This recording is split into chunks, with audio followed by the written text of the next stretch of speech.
제가 부목사 시절에 경북 여자정보고등학교, 거기 여자고등학교죠. 옛날에는 상업고등학교인가요? 뭐 그런 학교인데 요즘은 다 정보고등학교로 이름이 바뀌었죠. 제가 섬기던 교회에서 교목을 파송을 했습니다. 이제 고등학교에 이제 학교 목사님을 이제 파송을 했는데, 학교 목사님이 어디 출장을 갈 일이 있어가지고 제가 교구 목사인 제가 임시로 한 주간 수업을 하러 간 적이 있습니다.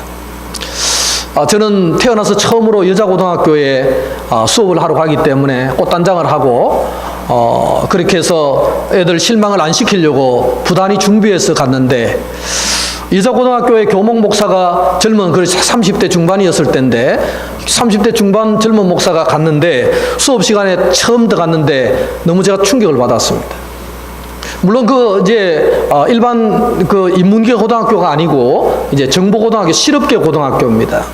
물론 이제 아이들이 공부를 좀 인문계보다 좀 못하는 아이들이 오긴 했습니다만은, 그래도 30대 젊은 새로운 처음 보는 교목이 갔는데 수업 시간에 딱 문을 열고 들어갔는데 아이들이 아무런 반응이 없는 거예요.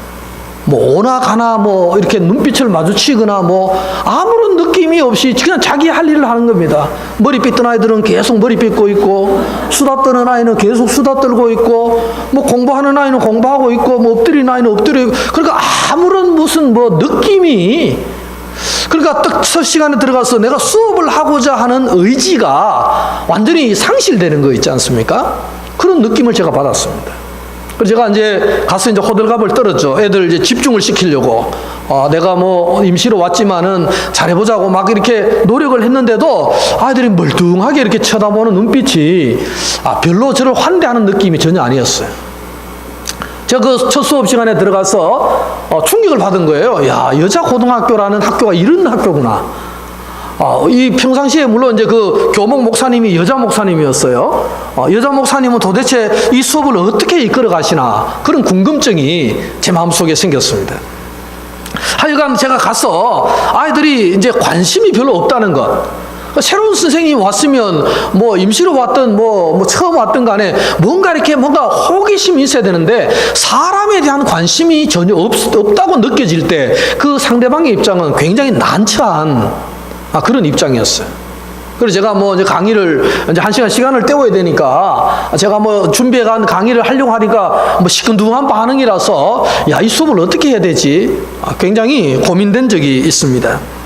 엎드려 자는 아이는 여전히 엎드려 자고 여전히 자기 할 일을 하면서 관심을 주지 않는 아이들의 관심을 끌어낸다는 게 이게 얼마나 힘든 일인가, 그런 생각을 제가 그곳에서 하게 되었습니다.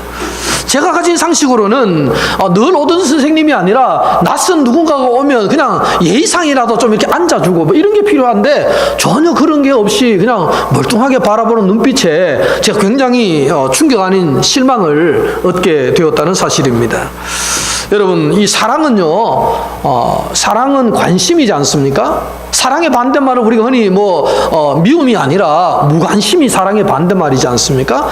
아무런 관심 없는 그 상태, 이게 사랑이 전혀 없는 상태 아니겠습니까? 그런 느낌을 제가 받았습니다. 아마 전혀 타인에 대한 관심이 전혀 없는 사회는 아마 죽은 사회라, 이렇게 말할 수밖에 없을 겁니다. 사람이 살 수 없는 사회는 무관심한 사회다. 교회도 아마 죽은 교회는 아마 서로에 대한 무관심이 팽배하리라고 생각이 됩니다. 아무런 이게 관심이 없는, 새신자가 와도 전혀 관심이 없는 이런 교회는 아마 생명이 없는 교회가 아닐까, 그런 생각을 해보게 됩니다. 오늘 본문의 19절의 말씀을 한번 보시면 좋겠습니다. 우리 19절 말씀을 같이 한번 읽어보겠습니다. 시작. 유대인들이 예루살렘에서 제사장들과 레위인들을 요한에게 보내어 네가 누구냐 물을 때에 요한의 증언이 이러하니라. 24절입니다. 같이 읽습니다. 그들은 바리새인들이 보낸 자라. 아멘. 오늘 19절에는 유대인들이 예루살렘에서 제사장들과 레위인들을 요한에게 보내었다 이렇게 말하는데, 나중에 24절에서 그들은 바리새인이 보낸 자다 이렇게 표현을 해주었어요. 그 유대인은 어떤 유대인이냐, 바리새인이라는 유대파 사람들이 제사장과 레위인을 보내가지고 세례 요한에게 당신 누굽니까 이렇게 물어보는 이야기입니다. 자, 오늘 그런 얘기가 본문에 나타나죠. 여러분, 사람을 보내고 뭔가를 물어본다는 것은 관심이 있다는 말입니까? 없다는 말입니까? 관심이 있다는 말이죠. 왜냐하면 관심이 없으면 뭔 일을 하든 아무런 관심이 없을 텐데, 그래도 사람을 보내가지고 당신이 누구냐 물어보고 어디서 왔느냐 물어보고, 이거는 관심이 있다는 얘기거든요. 그래서 오늘 바리새인들은 일말에 관심은 있었다. 그래서 세례 요한이 세례를 주고 하는 일에 대해서 관심을 가지고, 물론 그 관심이 부정적인 관심이긴 합니다만은 그래도 관심을 가지고 사람을 보내가지고 그 사람에 대해서 알아보고자 하는 마음이 있었다 이렇게 성경은 말씀을 하고 있습니다. 그래서 사람을 보내가지고 뭐라고 물었는지 아십니까? 오늘 말씀에 보면 그렇습니다. 19절에 보면 네가 누구냐 이렇게 물어요. 세례 요한이 막 요단강에서 세례를 베풀고 하니까 이 바리새인들이 사람을 보내가지고 네가 누구냐 이렇게 물었어요. 네가 누구냐라고 물었다고 성경은 말씀을 합니다. 그리고 네가 누구냐 이렇게 물으면서 또 이렇게 묻죠. 21절에 보면 네가 엘리야냐 이렇게 물었어요. 엘리야는 벌써 수백 년 전의 사람인데 너무 엘리야의 그 모습과 비슷한 모습으로 세례를 주고 하니까 세례 요한에게 사람들이 네가 엘리야냐 이렇게 물었습니다. 그러니까 세례 요한이 뭐라고 대답하죠? 아니다. 나는 엘리야가 아니다라고 말을 했습니다. 자, 그러면 이 사람들이 또 묻습니다. 그러면 네가 그 선지자냐? 구약 시대에 나오는 많은 선지자 중에 한 사람 선지자냐? 이렇게 물었어요. 물으니까 또 세례 요한이 뭐라고 대답합니까? 아니다. 이렇게 대답하죠. 자, 그때 또 묻습니다. 22절에 보면 너는 네게 대하여 무엇이라 하느냐? 뭐 엘리야냐? 아니다. 선지자냐? 아니냐? 그럼 너는 너를 어떻게 생각하느냐? 너는 너를 무엇이라고 말하느냐? 이렇게 물으니까 물어보는 그런 내용들이 오늘 22절에서 나오고 있습니다. 여러분, 이렇게 묻는다는 것은 뭐 하다는 거죠? 관심이 그래도 남아있다는 거예요. 그래도 네가 누구냐 관심이 있다는 겁니다. 혹시 오신다는 그 메시아가 아니냐라는 관심이 그래도 바리새인들에게 있었기 때문에 이렇게 묻고 있다 이렇게 볼 수가 있습니다. 우리 교회도 간혹 이렇게 교회 오시는 분 중에 낯선 분이 있지 않습니까? 여러분, 낯선 분에게는 뭘 보내야 됩니까? 관심을 보내야 되죠. 뭐 오는지 가는지 네가 누군지 아무런 관심이 없다면 그 교회는 생명력을 잃어버린 교회라고 말할 수밖에 없는 것이죠. 우리 교회도 간혹 이렇게 정기적으로 나오긴 하지만 자기 신분을 전혀 노출하지 않는 분이 계시죠. 물론 그분은 이제 익명의 교인으로서 그냥 다니는 게 좋아서 다닐 수도 있습니다. 그런데 귀찮게 가가지고 누굽니까 어디 삽니까 물으면 귀찮아할 수도 있습니다만은 그래도 은근히 눈빛이라도 관심 있는 눈빛을 보여주는 것이 교회다운 교회가 아닐까, 그런 생각을 해보게 됩니다. 여러분, 저는 궁금합니다. 예배를 드리는데 낯선 사람이 오면 궁금해요. 저분은 어디서 왔을까? 어느 동네에 사실까? 어느 교회에서 다니다가 오셨을까? 뭐 신앙생활은 제대로 하는 분일까? 세례는 받았을까? 이런 궁금증이 목사로서 제게는 늘 있습니다. 오늘도 여러분 중에 그런 분이 계시거든요. 어디서 오셨을까 저분은? 이런 생각을 마음속에 떨칠 수가 없습니다. 여러분, 오늘 세례 요한은 그 질문에 대해서 어떻게 말했을까? 아니다라고 말을 했습니다. 그리고 너는 그럼 너에 대해서 뭐라고 말하느냐? 거기에 대한 대답을 우리가 한번 생각해 보면서 오늘 우리 대림절을 맞이하는 우리 자신에 대해서 한번 생각해 보려고 합니다. 자, 먼저 오늘 요한복음의 저자가 세례 요한에 대해서 규정해 주는 게 있어요. 이 요한은 사도 요한입니다. 요한은 여러 명의 요한이 있는데 오늘 주인공은 세례 요한에 대한 얘기를 하면서 이 요한복음의 저자는 사도 요한이지 않습니까? 사도 요한은 세례 요한에 대해서 어떻게 말했는가? 먼저 8절 말씀을 한번 보도록 하겠습니다. 8절 같이 읽습니다. 시작. 그는 이 빛이 아니요 이 빛에 대하여 증언하러 온 자라. 오늘 3인칭으로 말해서 그는 이렇게 말하잖아요. 사도 요한이 바라볼 때 세례 요한을 향해서 그분은 이런 말이죠. 그는 어떤 사람입니까? 이 빛이 아니요 이 빛에 대하여 증언하러 온 자라. 자, 그는 누굽니까? 세례요한이라는 사람은 빛은 아니라는 거예요. 빛은 아닌데 그는 그럼 누구냐라고 말할 때 사도 요한이 바라보았던 세례요한은 어떤 사람이라고요? 그는 빛에 대하여 증언하는 자다. 그런 빛은 누구라는 거죠? 빛은 예수 그리스도라는 거예요. 예수님이 빛인데 그 빛에 대하여 증언하기 위해서 온 사람이지 세례요한은 절대로 뭐는 아니다? 빛은 아니다. 이렇게 사도 요한은 정의를 해주고 있습니다. 여러분, 성부 하나님께서 빛 대신 아들을 이 땅에 보내셨지만은 어둠에 있는 사람들이 빛을 알아보지를 못했어요. 빛을 빛으로 인정하지 않았습니다. 그래서 하나님께서는 다시 누구를 보냅니까? 세례요한을 보냈습니다. 보내가지고 이 빛에 대하여 증언하도록, 빛에 대해서 그 길을 닦아갈 수 있도록 그렇게 준비를 시키기 위해서 이 사람을 보냈다. 이렇게 말씀을 하고 있습니다.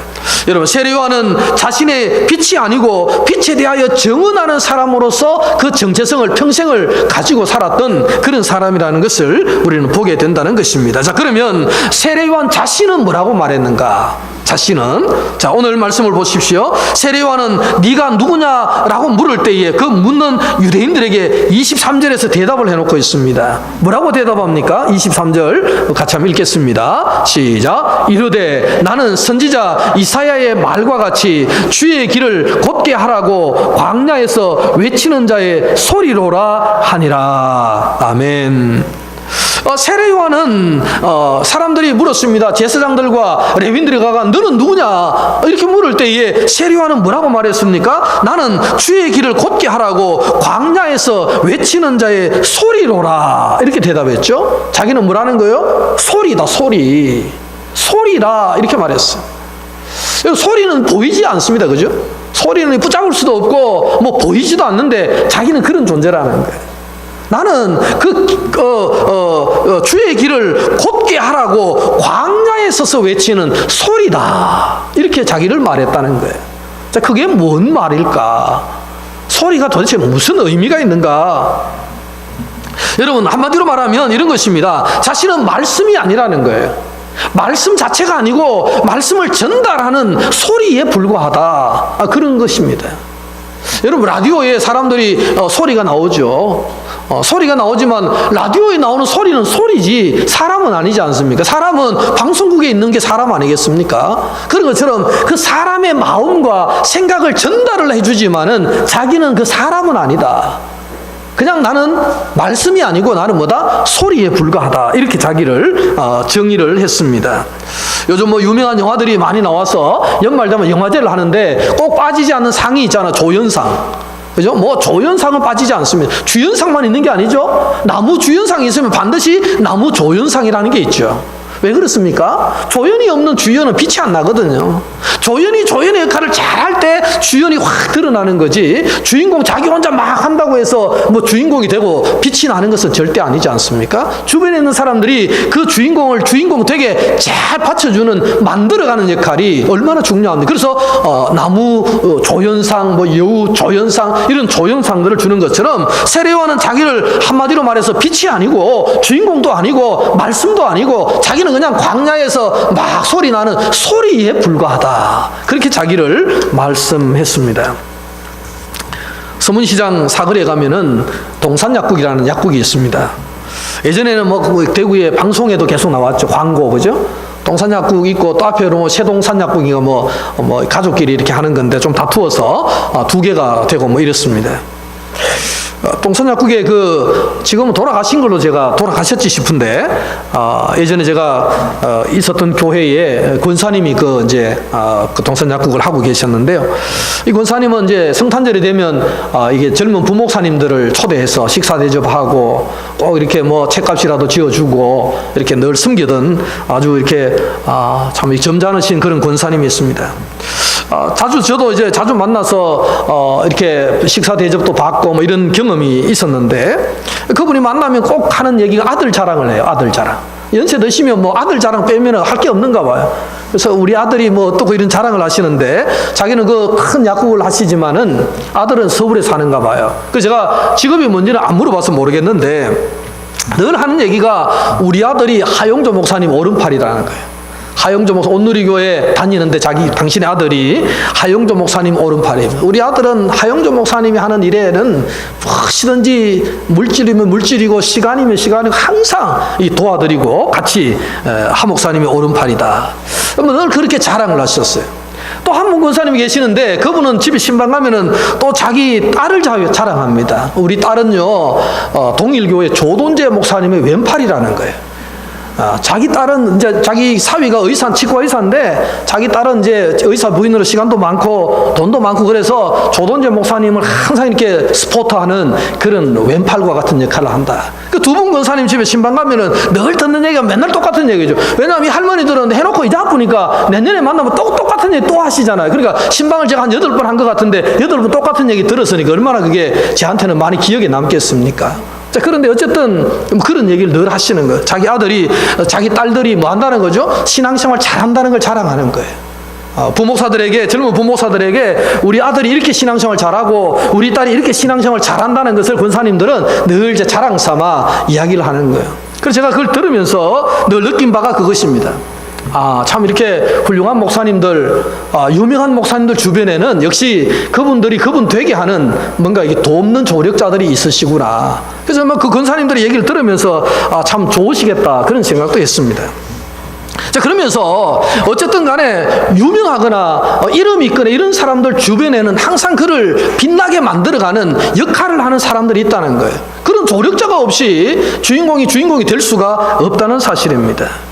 여러분, 진정한 조연, 오늘 이 세례요한은 자기는 절대로 빛이 아니에요. 자기는 절대 말씀도 아니에요. 그냥 자기는 뭐라고 말합니까? 나는 소리에 불과하다. 이런 얘기를 계속해서 하고 있다는 사실입니다. 여러분, 예수님이 오셨을 때에 예수님을 가장 빛나게 만든 사람이 누굴까요? 예수님을 가장 빛나게 만들어준 사람이 누굴까요? 성경에는 계속해서 나오는 것이 세례요한이다. 세례요한이야말로 예수님이 오시는 길을 다 닦았을 뿐만 아니라 예수님을 가장 빛나게 만들어갔던 그런 대표적인 인물이라고 말씀을 하고 있다는 것입니다. 여러분, 오늘 정말 세례요한은 자신의 정체성과 자신의 소명이 뭔지 분명히 알았습니다. 요한의 제자들이 예수님의 제자들보다 많았거든요. 당시에는 사람들이 전부 세례요한을 따라다녔잖아요. 그런데 요한은 그 모든 제자들이 다 예수님을 따라가도록 유도하고 또 그렇게 해서 진정한 빛이 저기 오시니까 저분을 주목하라고 알려주었던 대표적인 인물이 바로 세례요한이라는 것을 우리는 알 수 있습니다. 자, 그러면 세례요한은 무엇 때문에, 어떤 이유 때문에, 어떤 상황에서 그런 어떤 유혹과 예수님보다 자기 제자들이 많고 자기의 유명세가 더 크고 자기 인기가 더 높은데 자기에게 주목할 수도 있잖아요. 인간이라면 그런 유혹이 왜 없겠습니까? 그런데 요한은 깨끗하게 자기를 부인하고 주님께로 향하도록 만들었던 그런 인물이라고 성경은 조명해주고 있습니다. 여러분, 사실 세례요한은 자신의 어떤 그런 여러 가지 어떤 유혹과 어떤 경쟁심 이런 걸 다 떨쳐버리고 진정한 소리로서 이 빛을 발하게 만들었던 그런 인물이 되었습니다. 사랑하는 성도 여러분, 날마다 세상은 우리에게 경쟁을 요구하죠. 지금도 우리는 무한 경쟁 시대에 살아갑니다. 서로가 서로를 이겨야 살고 세상 논리가 다 이렇지 않습니까? 누구를 짓밟아야 내가 올라가고 뭐 이런 어떤 논리 속에 우리가 빠져 있음에도 불구하고 그것을 부정하고 그렇게 되지 않을 수 있는 길이 무엇인가를 우리가 생각해 봐야 한다는 것입니다. 세례요한은 어떻게 해서 이런 경쟁심에서 이겨났고 어떤 그런 유혹으로부터 자기를 지켜냈느냐, 그런 것들을 우리가 중요하게 생각해 봐야 합니다. 제일 먼저 세례요한은 자기 정체성을 정확히 알았습니다. 자신의 존재 근거인 정체성, 내가 누구인가에 대한 정의를 정확히 하고 있었다는 사실입니다. 여러분들이 누구인지를 어떻게 알고 있습니까? 도대체 어디서 와서 어디로 가는 존재인지를 우리가 알고 있느냐 하는 것입니다. 요즘 우리가 새벽 기도를 합니다.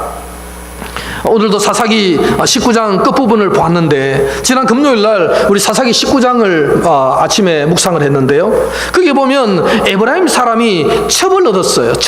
뭐 고대 사회는 그런 문화가 있었으니까 첩을 하나 얻었는데 이 첩이 바람이 났어요. 그래가지고 자기 고향으로 돌아가 버렸습니다. 바람을 피운 후에 어디로 갔느냐 하면 고향이 베들레헴이었습니다. 그래 베들레헴으로 떠나가서 자기 집으로 돌아오질 않는 겁니다. 그래서 이 에브라임 사람이 자기 첩을 찾으러 이제 그 베들레헴으로 갔어요.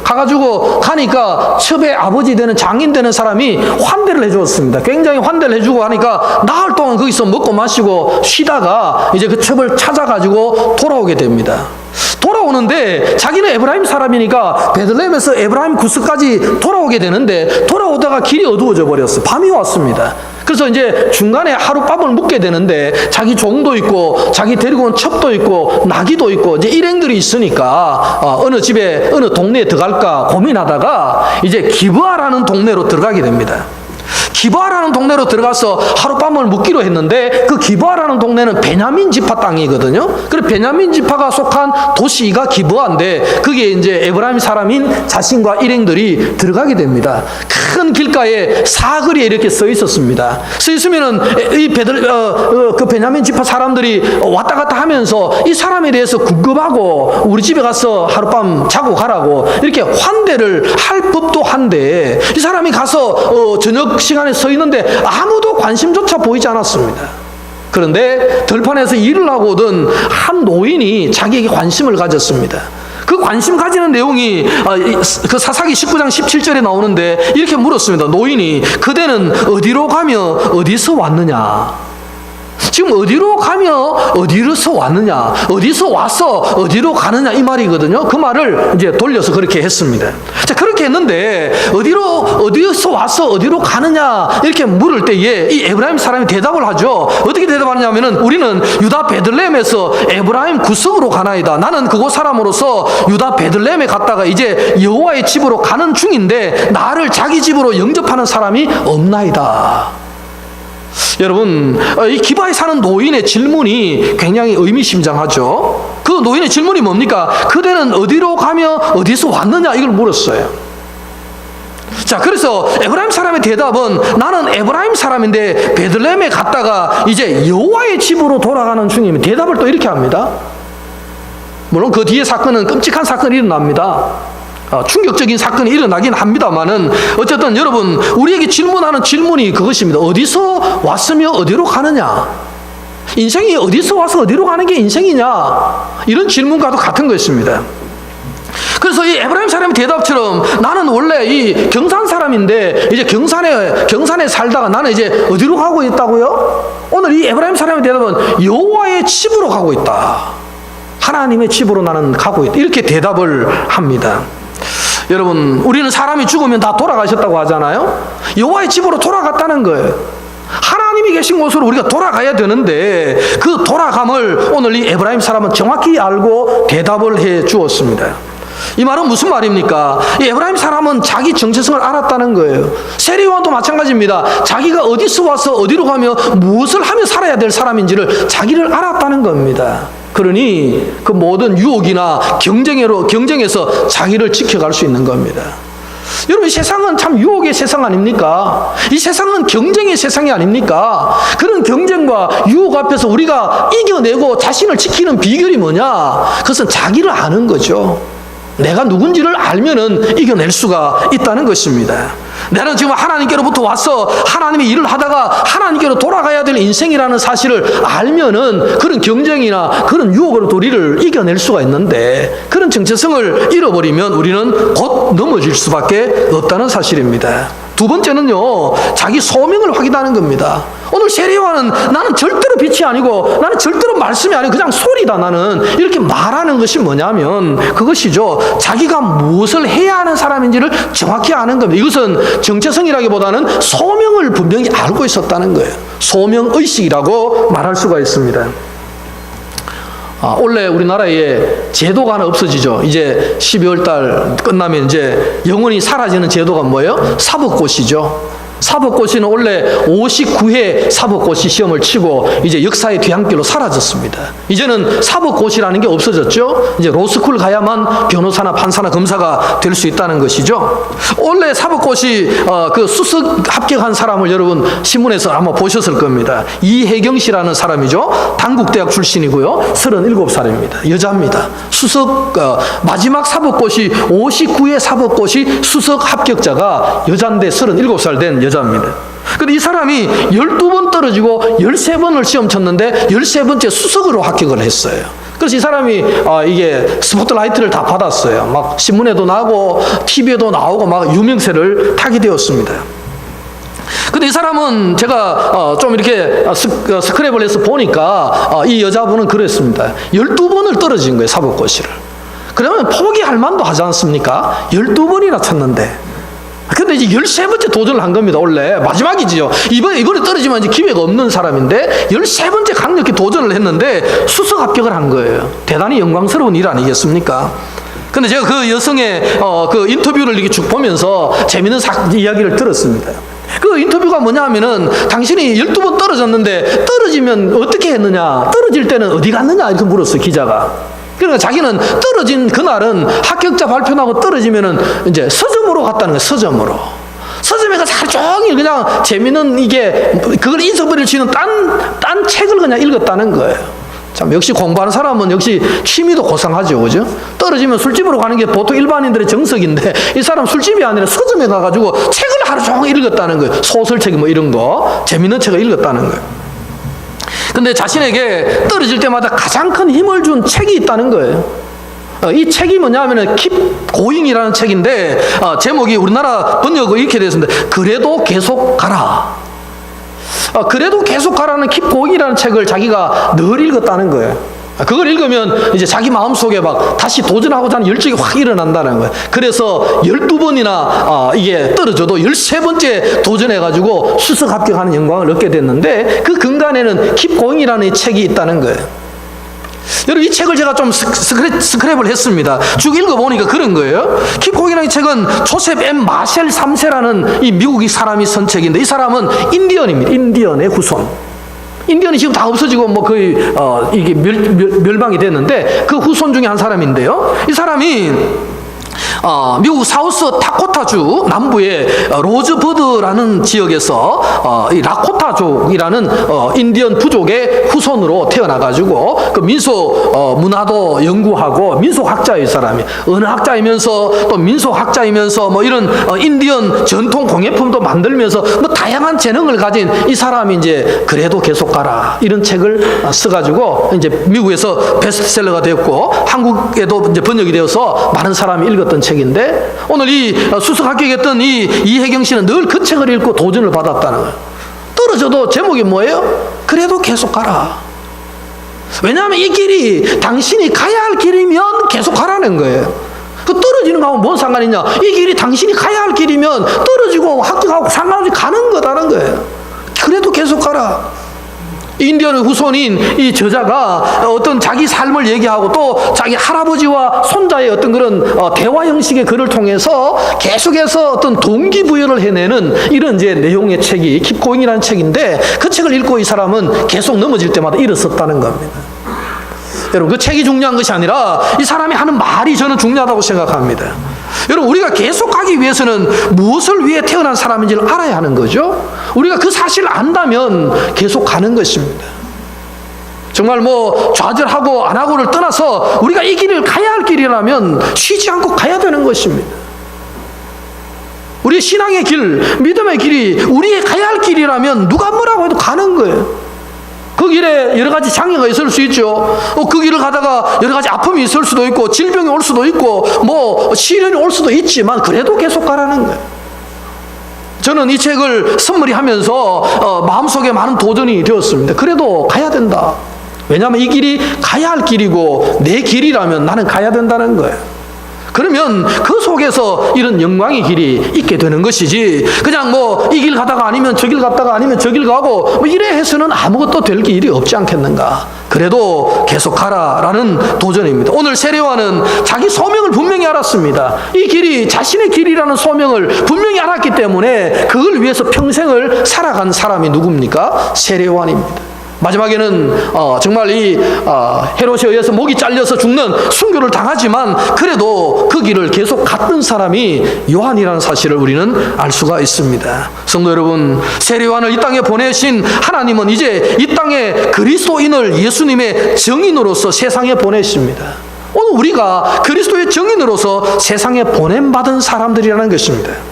요한복음 17장 18절에 보면 아버지께서 나를 세상에 보내신 것 같이 나도 그들을 세상에 보내었고, 예수님은 하나님이 예수님을 보내셨는데 예수님은 아버지가 나를 보낸 것처럼 나도 제자들을 보냈다. 자, 이 말씀을 오늘 6절에도 말씀하고 있습니다. 6절 말씀 한번 읽어보겠습니다. 요한복음 1장 6절입니다. 시작. 하나님께로부터 보내심을 받은 사람이 있으니 그의 이름은 요한이라. 아멘. 오늘 이 사도 요한은 세례 요한에 대해서 분명한 정의를 해주고 있습니다. 하나님께로부터 보내심을 받은 사람이 있는데 그가 이름이 뭐라고요? 요한이다. 요한은 어디로 누가 보냈다고요? 하나님이 보냈다. 저는 여기서 하나님이 보낸 사람이라는 이 단어에 주목을 합니다. 그럼 저와 여러분은 누가 보냈습니까? 우리는 우연히 나왔습니까? 그렇지 않다는 겁니다. 여전히 오늘 우리도 세례 요한뿐만 아니라 오늘 이 시대를 살아가는 우리도 이 시대를 향해서 하나님이 우리를 보낸 사람이라는 정체성, 그 소명, 그 분명한 인식이, 자의식이 있어야 한다는 것입니다. 이런 의식이 있는 사람은 어떤 유혹에서도 굴하지 않고 갈 수가 있는 사람입니다. 그래도 계속 갈 수 있는 사람은 이런 소명이 분명할수록 우리는 이 길을 쉬지 않고 갈 수가 있다는 것입니다. 사랑하는 성도 여러분, 우리 모두는, 우리가 예수 믿는 모든 그리스도인들은 하나님으로부터 보냄받은 사람임을 믿으시기를 축원합니다.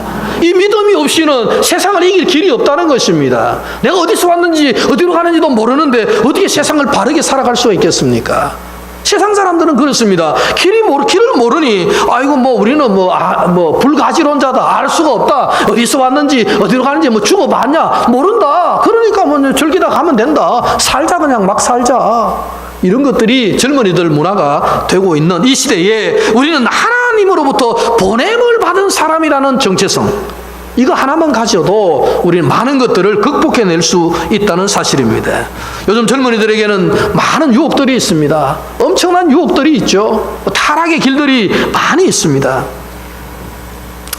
언론을 보면은 많은 사람들이 유혹 앞에 무너집니다. 대부분이 뭡니까? 돈의 유혹이죠. 돈 아니면 이성 아니면 권력 명예에 대한 유혹입니다. 자, 그런 데 대해서 너무 쉽게 무너지는 이유가 뭐냐? 그것은 바로 자기를 모르기 때문에, 자기를 잊어버리면 그렇게 될 수밖에 없다는 사실을 알아야 한다는 것입니다. 여러분, 이런 세상의 모든 유혹으로부터 자신을 지킬 수 있는 방법이 뭔가? 그것은 세상 사람들은 자신이 하고 싶은 것을 하는 것이 진리라고 생각하지만 우리 그리스도인들은 내가 누구인지, 내가 무엇을 위해 살아가는 사람인지를 알 때 우린 그런 유혹으로부터 극복이 가능하다. 내가 누구인지, 내가 무엇을 위해 살아가는 사람인지, 이것은 매우 중요한데 오늘 세례 요한은 하나님으로부터 보냄을 받은 사람이라는 자의식이 분명히 있기 때문에 이 길을 계속할 수가 있었다는 사실입니다. 예수 그리스도를 통해서 거듭난 사람은 자신이 이 땅에 결코 우연히 온 것이 아니라 주님의 보내심을 받았다는 그 의식으로 살아가야 한다는 것입니다. 이 말은 그리스도인은 생존을 위해서 사는 사람이 아니고 하나님의 영광을 위해서 사는 사람이다. 그 말과 똑같은 말인 것입니다. 여러분, 우리가 생존을 위해서 살아가서는 안 됩니다. 우리는 하나님의 영광이 목적이 되어야지 생존이 목적이 되면은 안 된다는 것입니다. 오늘 세례 요한은 자기 사명 분명히 알았습니다. 자기 생존을 위해 사는 것이 아니라 하나님의 영광, 예수 그리스도의 어떤 그 소리가 되기 위해서 자신의 한 생애를 바쳤던 그런 인물이 바로 세례 요한이라는 사실을 우리는 기억을 해야 한다는 사실입니다. 이런 사실을 우리가 안다면은 어떻게 살아야 될까? 제가 오늘 말씀을 다 마무리를 못하겠습니다만은 우리 성도는 정말 이제는 말이 아니라 삶으로 이런 모습이 드러나야 되는 것입니다. 그것이 뭡니까? 데살로니가전서 5장 16절에 18절에 있는 말씀이죠. 항상 기뻐하고 쉬지 말고 기도하고 범사에 감사하는 우리의 삶의 태도, 삶의 모습이 드러나야 되는 것이죠. 그럴 때 우리는 이 길을 계속해서 갈 수 있다는 사실입니다. 오늘 세례요한은 철저하게 그리스도를 높였습니다. 내 뒤에 오시는 분이 있는데 나는 그분의 신발끈을 풀 자격도 없는 사람이고 내 뒤에 오시는 분은 너무나 위대한 메시아다. 그것을 분명히 드러내야 되겠습니다. 요한복음 3장 30절에서는 이 세례요한의 고백의 절정이 나오는데 그는 흥하여야 하겠고 나는 쉬하여야 하겠다. 이런 고백까지 하잖아요. 자기가 얼마나 소리로서의 정확한 정체성을 알고 행동을 했느냐 하는 것입니다. 상당히 당시에 세례요한은 상당한 인기가 있었고 자기를 따르는 사람들이 어마어마하게 많았음에도 불구하고 자기는 아무것도 아니라는 소리에 불구하고 그만 흥하여야 되겠고 나는 완전히 쉬하여도 괜찮은 존재라고 자기 정체성을 알고 있었던 그런 요한을 우리는 다시 한번 생각해 보아야 합니다.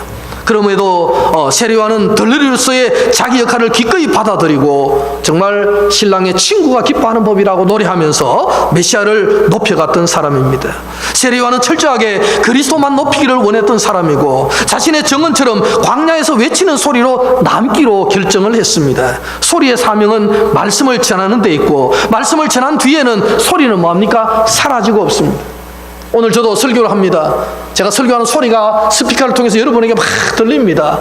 설교가 끝나면 이 소리는 온데간데 없이 다 사라집니다. 소리는 사라지는 것입니다. 그것이 바로 소리의 운명이기 때문에 그렇습니다. 그것이 바로 세례요한의 생애였습니다. 그는 자기가 있어야 할 자리를 알고 있었고 예수를 높이기 위해 철저히 자신을 낮추었고 예수가 높아지는 것을 보고 행복할 수 있었던 그 사람이 바로 세례요한이었다는 겁니다. 오늘 우리는 대림절 세 번째 주일을 맞이했습니다. 우리의 사명은 요한의 사명과 동일하다는 것입니다. 우리는 그리스도를 높이고 그리스도를 온전케 하며 그리스도에게 영광을 돌리고 우리는 소리로서 사명을 다하고 사라지면 우리는 된다는 사실입니다. 오늘을 살아가는 예수의 증인 역시 세례요한의 이런 모범적 태도를 우리 모두가 본받아서 모범적으로 따라가는 그 길이 우리가 가야 할 길인 것을 말씀하고 있습니다. 혹자가 이런 얘기를 했습니다. Jesus is everything, I am nothing. 그런 얘기를 했습니다. 그리스도만이 모든 것이고 우리는 어떤 것도 아니다. 아무것도 아니다. 이것이 바로 그는 흥하여야 하겠고 나는 쉬어야 하겠다라는 요한의 고백과 다를 바가 없는 고백이지 않겠습니까? 오늘 우리의 삶의 중요성은 그리스도를 드러내는 데 있다는 사실을 기억하시고 이 대림절 기간 동안에 우리를 위해서 오셨던 그 그리스도를 드러낼 수 있는 저와 여러분 모두가 되시기를 주의 이름으로 간절히 축원합니다. 기도하겠습니다. 사랑이 많으신 하나님 아버지 감사를 드립니다. 연약하고 부족한 우리를 사랑하시고 이 땅에 보내셔서 정체성을 깨닫고 사명을 감당함으로 어떤 경쟁에서도 어떤 유혹에서도 이길 수 있도록 인도하심을 감사를 드립니다. 하나님 우리가 정체성을 잊어버리고 소명을 잊어버린 채 살아가다가 하나님 아버지 좌절과 실망과 넘어짐을 경험할 때가 있습니다. 하나님 아버지 오늘 말씀을 통해서 세례요한의 그 깨달음을 저희들에게 주셔서 우리의 사명을 다시 한번 깨닫게 하시고 우리가 어디서 와서 무엇을 하며 어디로 가야 할 존재인지를 발견할 수 있도록 저희들에게 힘을 부어 주옵소서. 그리스도는 모든 것입니다. 우리는 아무것도 아니라는 사실을 깨닫게 하여 주시고 말씀을 높이며 우리 진정한 소리로서의 사명을 다하는 저희들 되게 은혜를 더하여 주시옵소서. 예수님의 이름으로 기도드리옵나이다. 아멘.